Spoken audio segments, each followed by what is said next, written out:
A warm welcome to your session on Police Change Management, an introduction, brought to you by Solucious Equinox for Police Learning. My name is Phil Church and I shall be your narrator and guide for this session.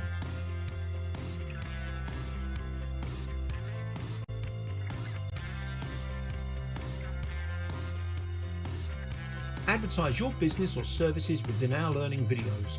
Targeted advertising to our learners.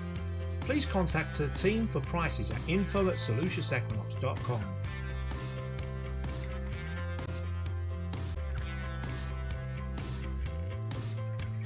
This presentation is brought to you by Solucious Equinox Training Solutions, aligning your training needs, and the SETS channel. Visit and subscribe to Solucious Equinox on our YouTube channel for more learning videos.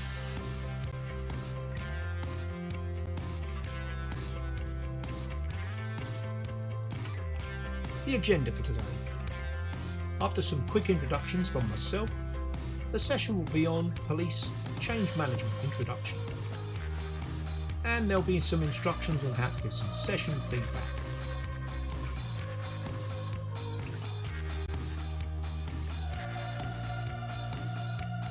Our company background. Solucious Equinox were founded in 2018 after my co-director Jason Hunt and I left the police earlier in 2018, after 22 years and 15 years service. And these are just some of the companies and partners that Jason and I have had the privilege of working with since then.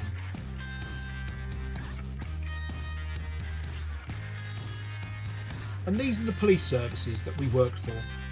And whilst in the British Transport Police, we were recruit trainers for 5 years, training and teaching newly recruited police officers in law and procedures and training transfers.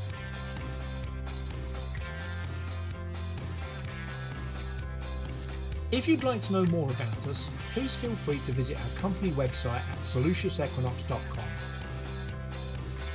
Take a moment to have a think about what your needs and expectations are for this Police Change Management introduction session. And at the end, why not reflect to think of your expectations if they were met. If you'd like to learn more, please contact us at info@soluciousequinox.com and visit and subscribe to our online YouTube channel, Solucious Equinox.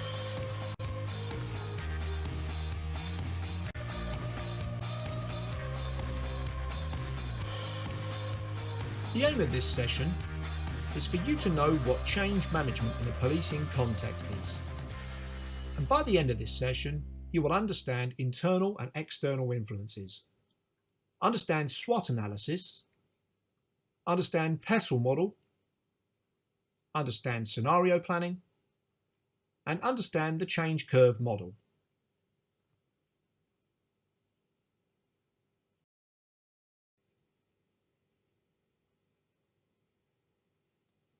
Change management within the police, an introduction.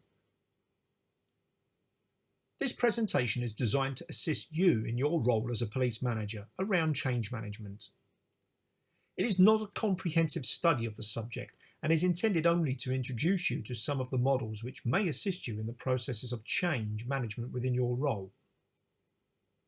Why not take a look at some of our other leadership and management programs?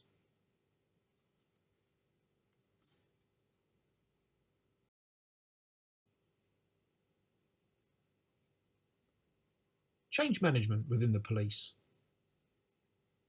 It's often communicated that the police service is slow to embrace change. The realities are in fact somewhat different. Anyone who has worked as a police officer or police staff member will have experienced at first hand organisational and departmental changes. In fact, to those affected by change, there may be a perception that the police service is in a constant state of change. The sources of organisational change emanates from internal sources. And internal sources of an organisation refers to events, factors, people, systems, structures and conditions inside the organisation that are generally under control of the police force. The organisation's mission statement, organisational culture and style of leadership are factors typically associated with the internal environment of an organisation. As such, it is the internal environment that will influence the organisational activities, decisions and the behaviours of its officers and attitudes. Changes in the leadership style, the organisation's mission or culture can have a considerable impact on the organisation. And another source of organisational change emanates from external sources. And those are factors that occur outside of the organisation that can cause change inside and are, for the most part, beyond the control of the police service. Members of the public, local community, stakeholders, the economy, technology, political and social conditions and resources are common external factors that will influence a police force. Even though the external environment occurs outside of the organisation, it can have a significant influence on its current operations, growth, and eventually its long-term sustainability. Ignoring external forces can be a detrimental mistake for managers in the police service to make. As such, it's imperative that managers continually monitor and adapt to the external environment, working to make proactive changes earlier on rather than having to take a reactive approach, which can lead to a vastly different outcome.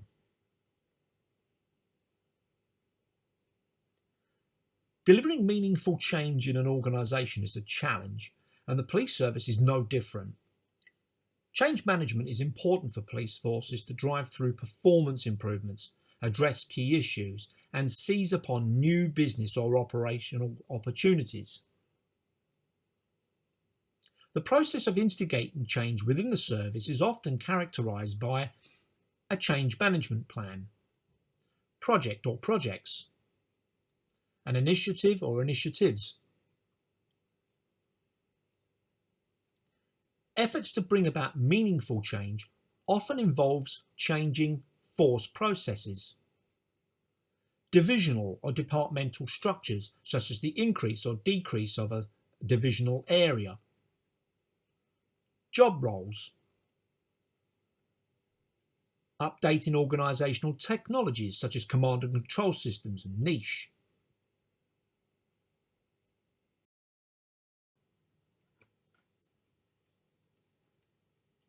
change management, internal and external influences.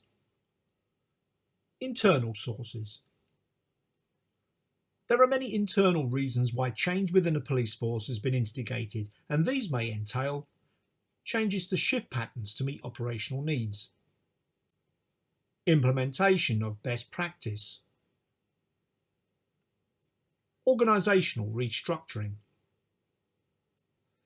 implementation of new IT systems such as niche, new equipment, training programs, cost savings, organisational expansion, and conversely, organisational contraction. Many of these internal influences may themselves have been a consequence of external influences. External sources. There are many reasons why external influences may necessitate change within a police force, and these include political influences, for example around stop and search, societal influences, for example around greater diversity to the workforce and general representation, mandatory technological changes such as command and control systems and intelligence, legislative, for example changes to the law or introduction of new legislation,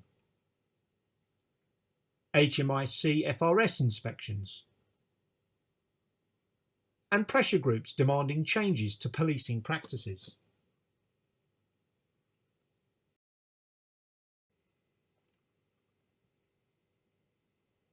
SWOT analysis for planning. Strengths. Financial strengths, customer strengths, internal strengths, learning and growth strengths. And a SWOT analysis can be utilised in many different scenarios and may include analysing the viability of specific departments, and the viability of specialist teams. And customers may refer to internal or external stakeholders such as members of the public, internal departments within the force, or external partners, other forces or organisations. Weaknesses. Financial weaknesses. Customer weaknesses. Internal weaknesses. Learning and growth weaknesses. Opportunities. Financial opportunities. Customer opportunities. Internal opportunities. Learning and growth opportunities. And threats. Financial threats, customer threats, internal threats, learning and growth threats.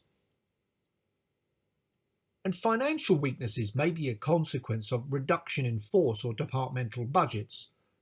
And customer weaknesses could refer to the withdrawal of support from internal or external stakeholders such as organisations which have funding agreements with the force. For example, the British Transport Police have these with the train operating companies.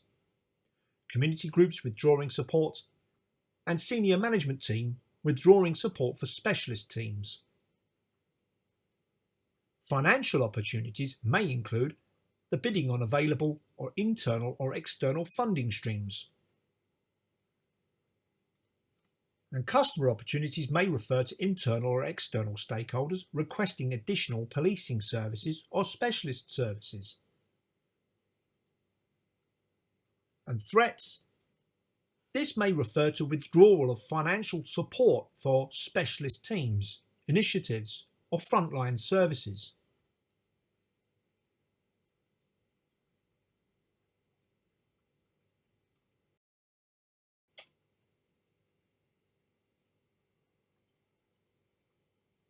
PESTEL analysis for force and departmental planning. Police forces need to take a number of factors into account when planning for the environment in which they operate. The PESTEL model helps to assess this environment by looking at 5 factors specifically. P. Political.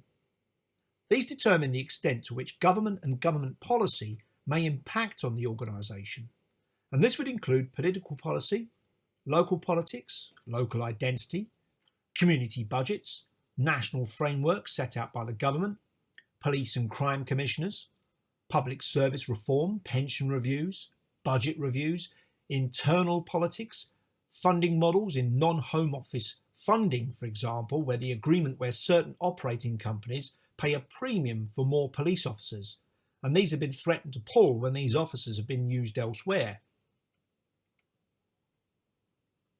E for economic. And these factors impact on the economy and its performance, which in turn directly impacts on the organisation and its profitability.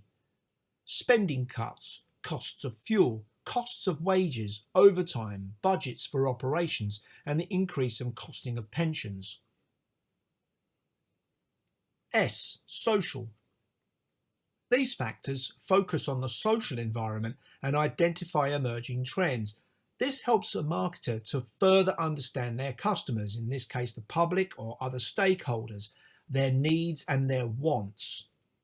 And these factors include changing family demographics, education levels, cultural trends, attitude changes and changes in lifestyle, unemployment, social unrest, and local community demographics.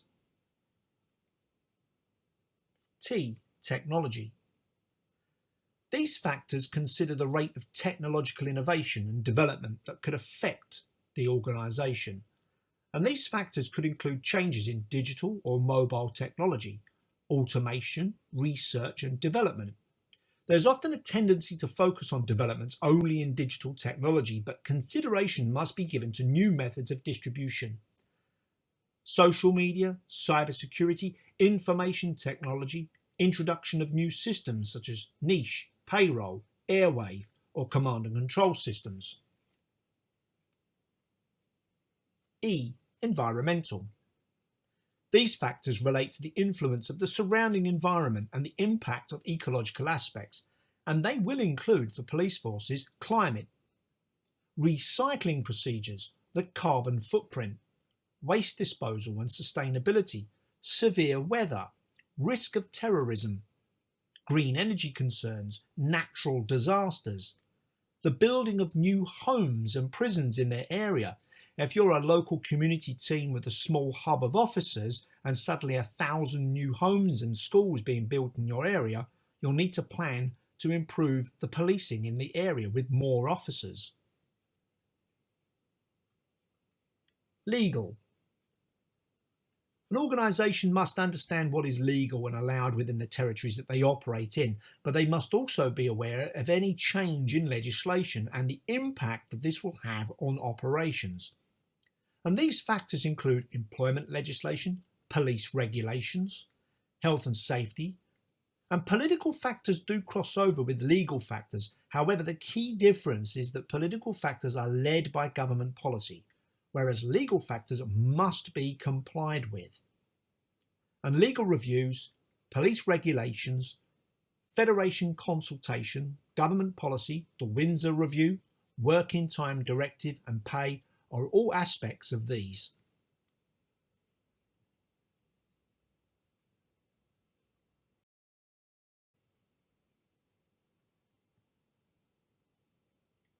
Scenario planning for business planning. Organisational strategy. What is the organisational strategy? Well, it may be to grow the force by expanding its operational reach and capabilities. Environmental analysis.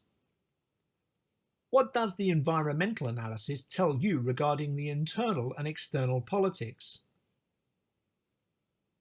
Forecasting. Taking the organisational strategy and environmental analysis into account, what can be forecasted?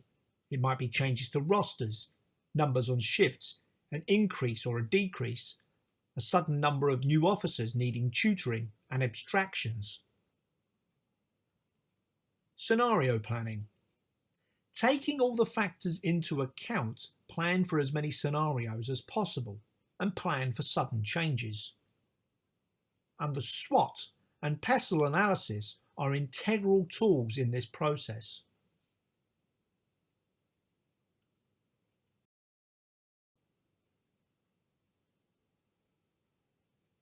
Impact of change on staff. Change will impact staff in different ways, so it's important to understand and recognise this.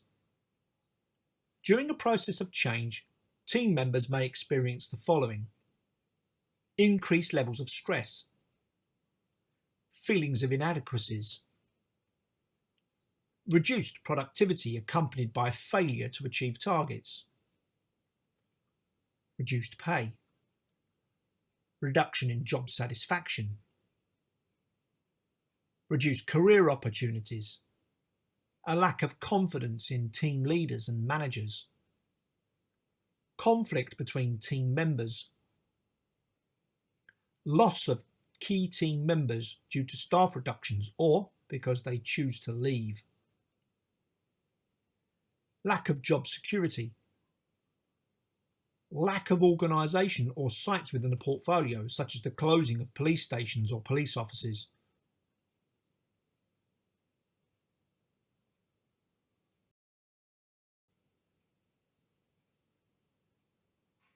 The Kubler-Ross change curve. When change is first introduced, the officer's initial response may be shock or denial as they react to the challenge to the status quo. At this stage, they may be in shock or denial, and this is when the reality of the change hits, even if the change has been well planned and you understand what's happening. They need time to adjust. Here, people need information, and they need to understand what's happening, and they need to know how to get help. And this is a crucial stage for communication. It's critical. So make sure you communicate often, but also ensure that you don't overwhelm people. They'll only be able to take in a limited amount of information at a time, but make sure that people know where to go and how to gain help if they need it. So imagine if you're downscaling a department and there's redundancies for police staff, or a specialist team is now being disbanded. These officers and staff will need support. Frustration and depression. Once the reality of the change starts to hit, the officers and staff tend to react negatively. They may fear the impact, feel angry, and actively resist or protest against the changes, and this is where the federation and unions will become involved. Some will wrongly fear the negative consequences of change, and others will correctly identify the real threats to their positions. And as a result, the organisation experiences disruption, which, if it's not carefully managed, can quickly spiral into chaos. As people begin to react to the change, they may start to feel concern, anger, resentment, fear, especially towards the SMT. They may resist the change actively or passively, and they may feel the need to express their feelings and concerns and vent their anger. For the organisation, this is the danger zone. If you badly manage this stage, your organisation may descend into crisis or chaos. So to avoid that, this stage needs careful planning and preparation.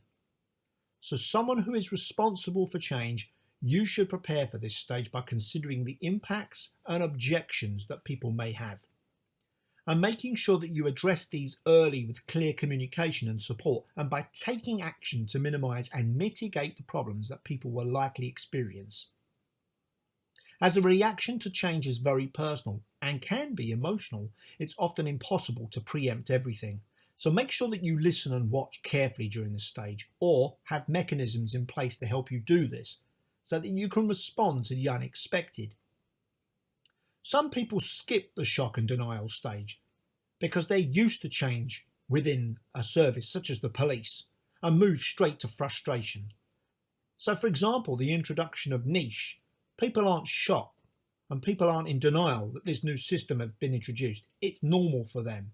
But they may feel frustrated at the lack of training and the lack of integration into their existence and into their shifts and the way it's being handled. Experiment. So at this stage, the officers stop focusing on what they've lost. They start to let go and accept the changes. They begin testing and exploring what the changes mean, so they learn the reality of what's good and what's not so good and how they must adapt to it. This is the turning point for the officers, staff, and for the organisation. And once you turn this corner, the organisation can start to come out of the danger zone and it's on its way to making a success of the change. Individually, as the officers and staff accept this, they'll want to test and explore what the change means. So they'll do this more easily if they're helped and supported to do so, even if this is a simple matter of giving the time they need. As the person managing the changes, you can lay good foundations for this stage by making sure that people are well trained and they're given early opportunities to experience what the changes will bring.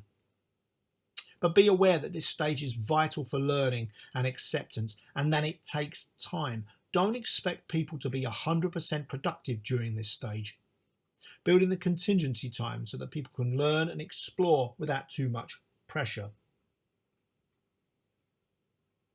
And integration. This is the stage that you as a manager have been waiting for. This is where the changes start to become second nature and people embrace the improvements to the way they work. So for someone who has been managing this change, you finally start to see the benefits you've worked so hard for. Your team, your organisation starts to become more productive and efficient, and the positive effects of change become apparent. While you're busy counting the benefits, don't forget to celebrate the success. The journey may have been rocky, so share this with your teams and with your staff and with the organisation. They'll feel more wanted if you do so, and they'll be more willing to accept change later down the line. You'll establish a track record of success and it will make things easier.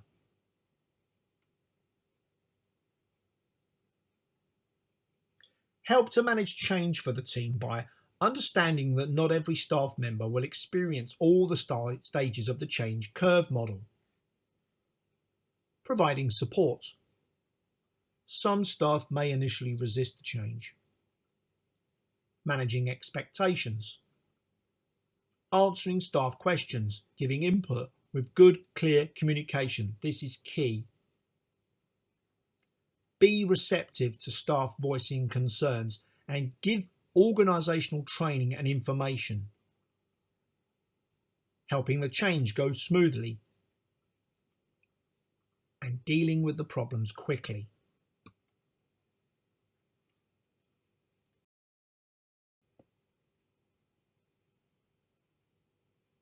Other change management models to consider.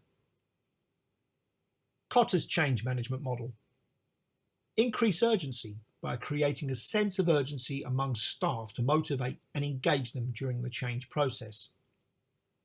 Build team by determining the right set of skills and personalities for the team or unit that will drive through the change.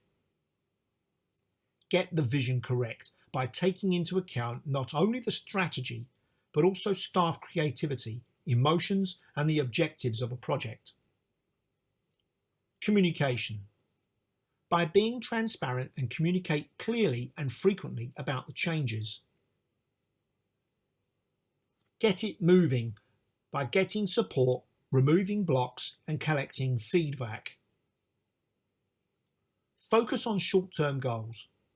By not just focusing on the end result, set small incremental goals and recognise small achievements during the process to boost staff morale. Incorporation of change.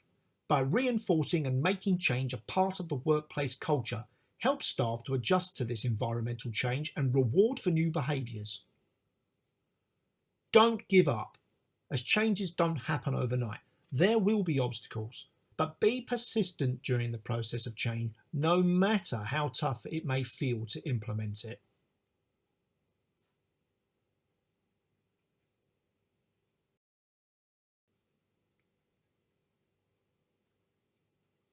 Thank you for listening. We hope that this bite-sized presentation was helpful to you, and as always we welcome your feedback, and this can be supplied to us at info@solutionsequinox.com, or why not leave us a comment on our YouTube channel.